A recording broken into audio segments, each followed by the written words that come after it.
Hello friends, எல்லாரும் எப்படி இருக்கீங்க? எல்லாரும் ரொம்ப சந்தோஷமா, ஹாப்பியா, ஹெல்தியா இருக்கணும்னு நான் கடவுள்கிட்ட வேண்டிக்கிறேன். இந்த வீடியோ பார்த்தீங்கன்னா, லாஸ்ட் வெட்னஸ்டே எடுத்தது. இன்னைக்கு மதியம் லஞ்சுக்கு வந்து கத்திரிக்காய் போட்டு வத்த குழம்பும், பீன்ஸ் கேரட் பொரியல் தான் செஞ்சேன். செஞ்சு முடிச்சதுக்கப்புறம் கொஞ்சம் வேலைகள்லாம் இருந்தது. யூஷுவல் வேலைகள் தான். ஸோ அதெல்லாம் முடிச்சுட்டு அதுக்கப்புறமா தான் vlog எடுக்க ஸ்டார்ட் பண்ணேன். இருந்த லெஃப்ட் ஓவர்ஸ்லாம் கண்டெய்னர்ஸில் போட்டு வச்சுட்டு, அப்புறம் பாத்திரங்கள்லாம் டிஷ் வாஷரில் லோட் பண்ண வேண்டியது இருந்து அதெல்லாம் செய்ய ஆரம்பித்தேன். சில பெரிய பாத்திரங்கள்லாம் டிஷ் வாஷரில் வந்து பத்தாத இடம். அதுவும் இல்லாமல் சில பாத்திரங்கள் வந்து டிஷ் வாஷர் சேஃப் இல்லாத பாத்திரங்களும் இருக்குது. அது எல்லாமே கையோடி வாஷ் பண்ணி வச்சாச்சு.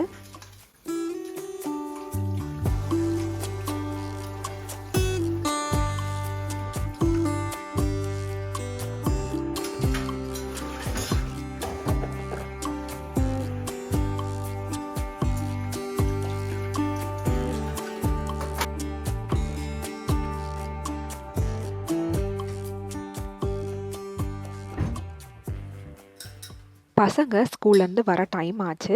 அவங்க வரதுக்கு முன்னாடி சத்து மாவு கஞ்சி யூஷுவலாக ரெடி பண்ணி வச்சுருவேன்.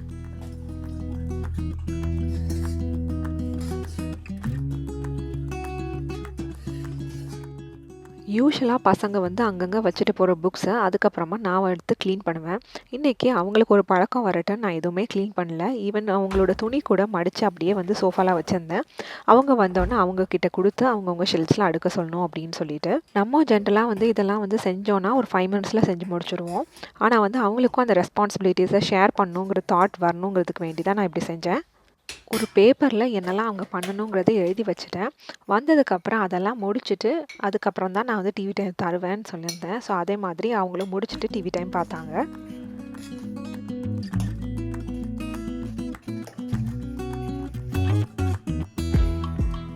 யூஷுவலாக வந்து சத்து மாவு வந்து ஒரு 1/2 அன் ஹவருக்கு முன்னாடியே ரெடி பண்ணி வச்சுருவேன். ஸோ பசங்க ஸ்கூல்லேருந்து வரும்போது கரெக்டாக குடிக்கிற பதத்தில் இருக்கும். இன்றைக்கி கொஞ்சம் லேட் ஆகிடுச்சு. அதனால் ஒரு வைடான பாத்திரத்தில் நார்மல் டேப் வாட்டர் பிடிச்சி வச்சுட்டு அதில் இந்த பாத்திரத்தை வச்சுருவேன். அப்போ அவசரத்துக்கு சீக்கிரமாக ஆறிடும்.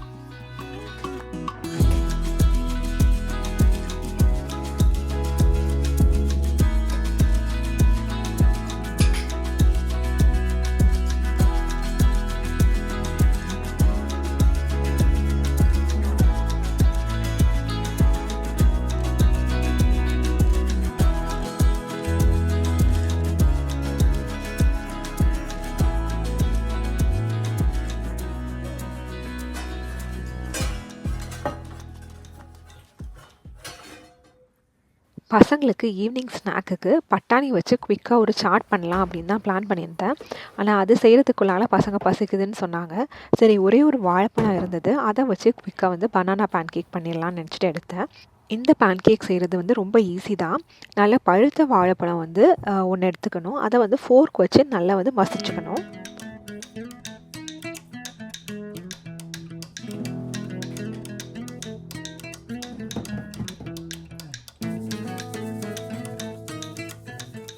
இதுக்கு கூட வந்து ஒரு முட்டை சேர்த்துக்கணும்.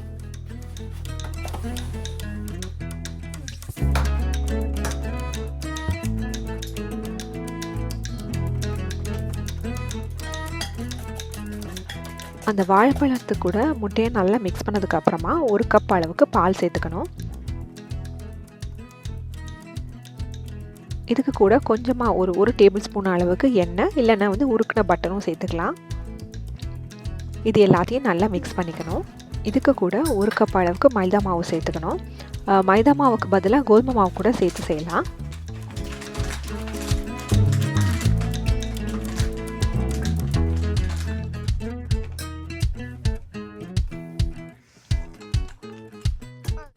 இது கூட ஒரு 1/2 டீஸ்பூன் அளவுக்கு உப்பும் ஒரு 2 டீஸ்பூன் அளவுக்கு பேக்கிங் பவுடரும் சேர்த்துக்கணும். நான் சில நேரங்களில் 2 டீஸ்பூன் பேக்கிங் பவுடருக்கு பதிலாக 1 டீஸ்பூன் மட்டும் சேர்த்து கூட செஞ்சு ட்ரை பண்ணி பார்த்துருக்கேன். அப்போல்லாம் வந்து பேன்கேக் நல்லா தான் வந்துருக்குது. பட் வந்து நம்ம 2 டீஸ்பூன் சேர்க்கும் போது நல்லா ஃப்ளஃபியாக இருந்தது பேன்கேக். 1 டீஸ்பூன் மட்டும் சேர்க்கும் போது கொஞ்சம் வந்து ஃப்ளாட்டாக இருந்தது. பட் டேஸ்ட் வைஸ் எனக்கு எந்த வித்தியாசமும் இருந்ததில்லை.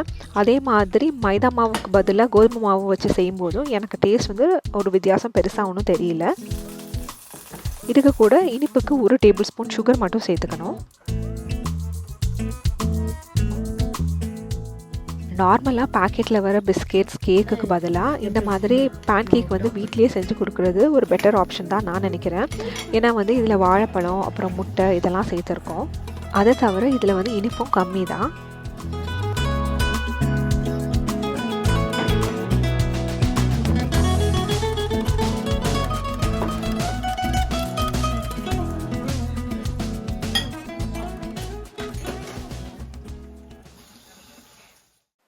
சாயந்தரம் பேன் கேக் சாப்பிட்டதுனால அதுக்கப்புறமா பசங்களுக்கு வந்து சாட் செய்யலை. சரி அதை டின்னருக்கு வந்து கொடுத்துக்கலாம் அப்படின்னு பிளான் பண்ணேன். இந்த சாட் வந்து செய்கிறது ரொம்ப ஈஸி தான். நான் வந்து ஒரு அரை கப் அளவுக்கு பட்டாணியை வந்து காலையிலே ஊற வச்சுருந்தேன். அரை கப் அளவு பட்டாணிக்கு ஒரு தக்காளி பழம் எடுத்துக்கிட்டேன். ஒரு சின்ன துண்டு இஞ்சியும் பொடியாக நறுக்கி எடுத்துக்கணும்.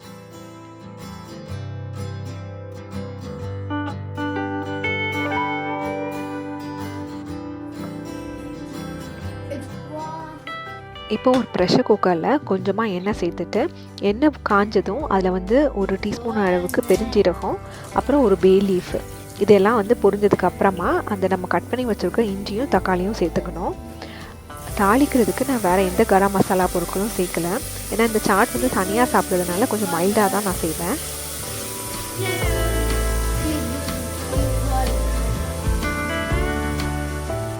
தக்காளி லைட்டாக வதங்கினதுக்கப்புறமா கொஞ்சமாக மஞ்சள் தூள், காரத்துக்கு ஏற்ற அளவு வந்து மிளகாய்த்தூள், நான் ஒரு அரை டீஸ்பூன் அளவுக்கு தான் மிளகாய்த்தூள் சேர்த்தேன். அதுக்கப்புறமா வந்து ஜீரகத்தூள் ஒரு 1/4 டீஸ்பூன் அளவுக்கு ஜீரகத்தூள். இவ்வளோ தான் வந்து நான் மசாலா பொருட்கள் சேர்ப்பேன்.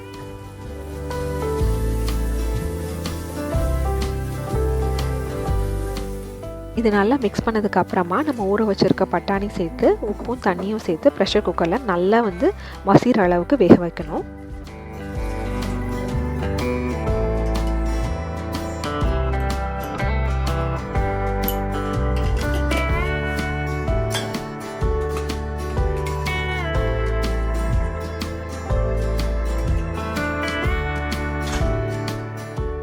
இந்த பீஸ் சாட் வந்து ரெடி ஆகிடுச்சு. கடைசியாக சர்வ் பண்ணும்போது நம்ம வந்து பொடியாக நறுக்கின வெங்காயமும் கொத்தமல்லி இலையும் வந்து மேலே தூவிக்கணும். இதுக்கு மேலே வந்து க்ரன்ச்சியாக இருக்கிற எதுனாலும் சேர்த்துக்கலாம். யூஸ்வலாக வந்து பூரியை வந்து உடச்சி சேர்ப்பாங்க. நான் வந்து பூரி இன்றைக்கி செய்யலை. இதுக்கு பதிலாக வந்து கார்ன்ஃப்ளெக்ஸ் வந்து இங்கே இனிப்பில்லாத கார்ன்ஃப்ளெக்ஸ் கிடைக்கும். அதை வந்து க்ரஷ் பண்ணி மேலே சேர்த்துக்கிட்டேன். ஸோ இதுதான் எங்களோட டின்னர் இன்றைக்கி. பசங்களும் விரும்பி சாப்பிட்டாங்க. ஹெல்த்தியான ஆப்ஷனும் கூட, நம்மளுக்கும் குயிக்காக செஞ்சிடலாம். ஹோப் உங்களுக்கு இந்த வீடியோ பிடிச்சிருக்கும்னு நினைக்கிறேன். இன்னொரு இன்ட்ரெஸ்டிங்கான குட்டி vlogல உங்களெல்லாம் நெக்ஸ்ட்டு சந்திக்கிறோம். Until then, take care and bye from Raji.